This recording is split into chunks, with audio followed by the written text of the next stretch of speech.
All right, in today's episode, we are going to start laying out the hot rod plans. Actually, Jason's going to lay it out.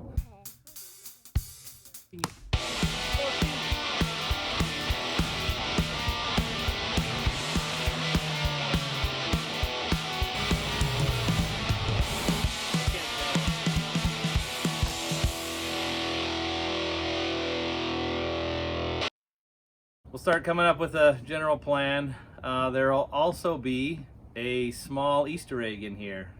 Dave Scott, I'm gonna have a Dave Scott emblem somewhere in the video.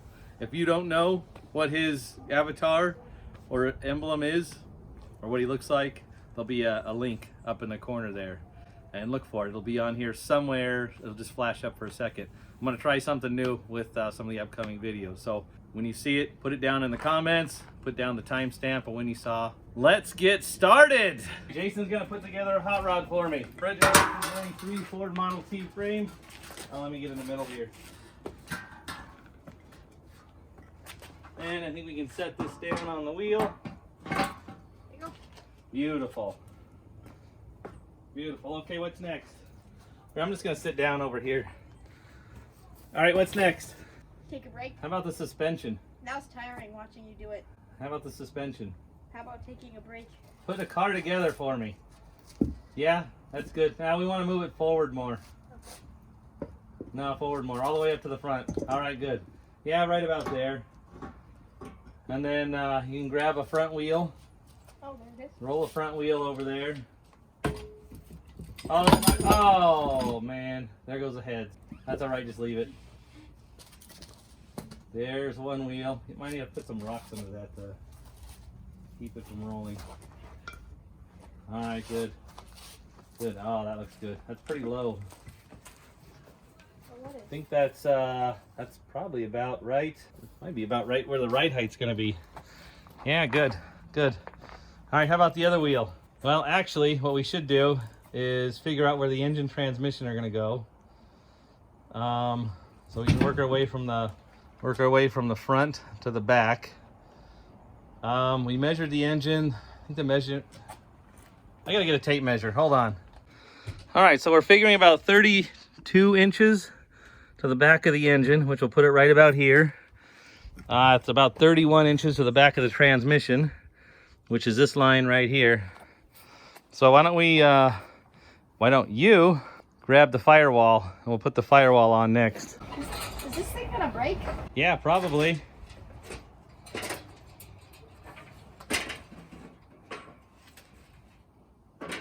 Is that the back of the engine line? We have a brake. Oh, this might be too big. It's good. Yeah, it's good. Perfect. Just like new. Okay. You know what? It's leaning forward a little bit.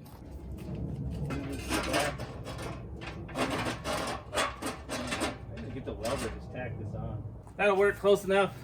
We're just gonna rough it out. Okay, what next? Seats. Seats. All right. I think we were figuring about 2 feet back from that firewall. 2 feet is how many inches? 21. I'm pretty tall. Maybe we should do a little bit further. Maybe we should do. Let me measure the Celica.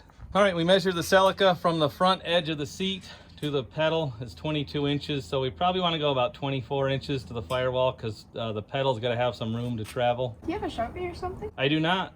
Just I don't have tape either. You're just gonna have to eyeball it or put it up and then adjust it, or use a rock Close enough. for a permanent marker. So we may need to adjust that back. I'm not sure. Oh, beautiful. It's coming together. Yep, nice, nice. Very nice. Can you put the other seat on there? The passenger seat? You can just line it up with that one. You can just kind of eyeball it. Careful, careful. Easy now. Easy.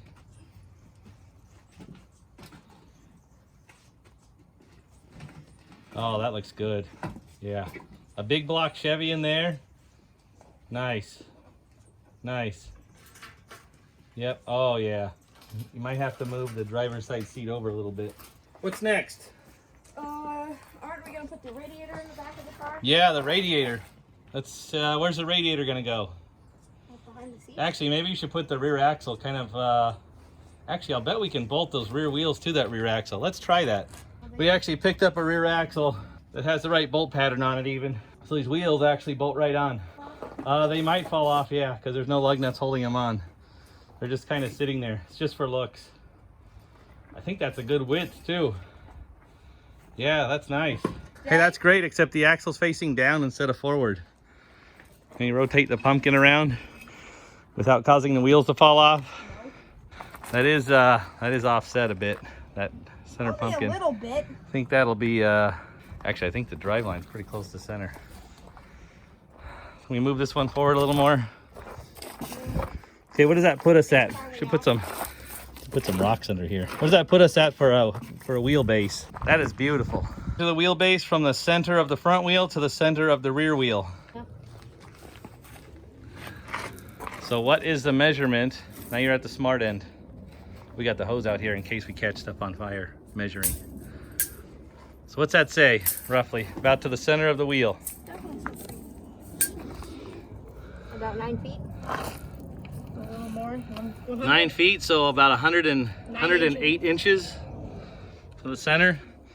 So reading online, it said 106 inches for a T-bucket will have a better ride than a shorter wheelbase, 95, 97, 98. Although we don't really care about a good ride, but we actually could move that axle forward a little bit more, honestly, because on the T-buckets, it's usually right behind the front seats, the rear wheels. We can't really do it right now because it'll hit the frame, And the wheels will which fall this off. frame we're not even really going to use because there's too many rust holes and cracks in it. So how about the radiator?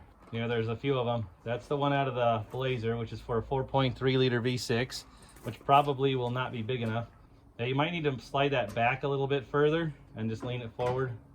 I don't think it'll stay on its own. Yeah, so that's where the radiator is going to go. The good thing about leaf springs is they're simple and they tend to be a bit lighter. The bad part is there's a lot of overhang in the back, which means the back of the car is going to have to stick out a lot further. But that might not be a bad thing either. We're going to do like a kind of a picked up bed on the back. We're going to have to do something to vent air in and out of the radiator. So that is, I think, kind of the basic layout. All right, let me give this a try here. All right, I got a steering wheel. Oh yeah, this is nice. This is a little cozy. Oh, that is a little tight. We might have to move the seat back a little more. Oh! We already crashed and the car doesn't even have wheels on it yet. Let's try it again. All right, we'll try it at, this is 32 inches now. I think we have to lean against each other on these seats. This is kind of far back.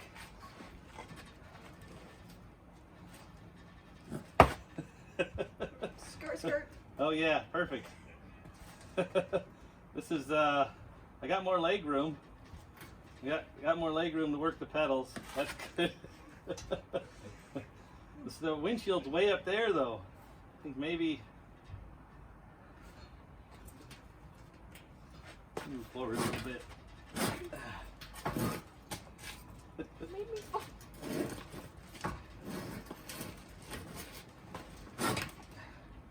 Just back up about where it was.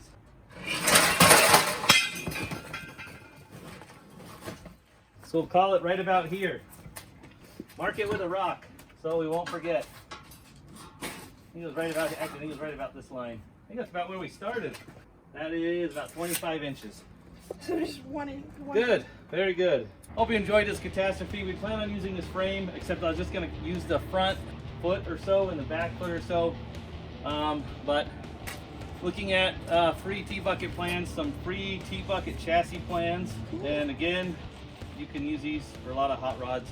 There's lengths, measurements, how to cut it, the whole 9 yards in here, how to build suspension pieces. And based off of these, I don't think I'll be using any part of this 1923 Ford Model T frame.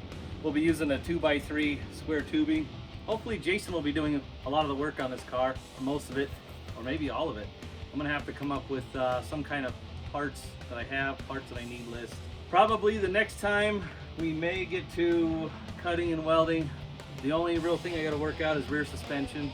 Like I said, we plan on using leaf springs, but the leaf springs have a big overhang in the back, so the back of the car is going to have to be hang quite a bit over the rear axle, which I plan on doing like a pickup bed anyway, something I could run to the hardware store and pick up a few things. So that may not be that bad just to have something hanging out like that. We'll see. I would like to have, I'm planning on running the radiator at the back.